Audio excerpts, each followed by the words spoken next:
بسم الله الرحمن الرحيم. اللهم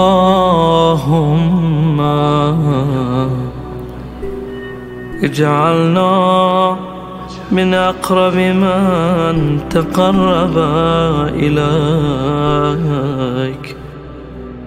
وأوجه من توجه إليك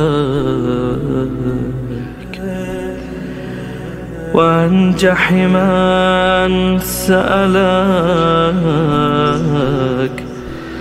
وتضرع إليك.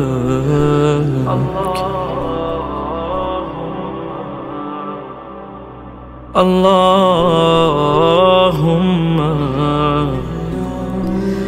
اجعلنا ممن كأنه يراك إلى يوم القيامة الذي فيه يلقاك،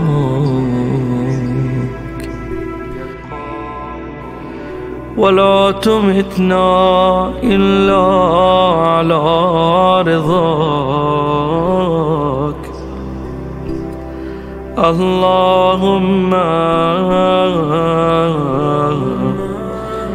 اجعلنا ممن أخلص لك بعمله وأحبك في جميع خلقه. اللهم صل على محمد وآل محمد واغفر لنا مغفرة جزما حتما لا نقترف بعدها ذنبا ولا نكتسب خطيئة ولا إثما.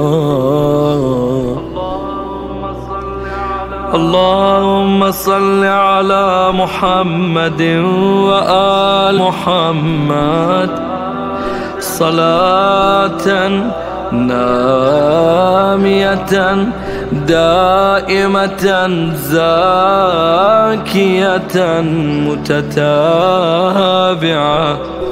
متواصلة مترادفة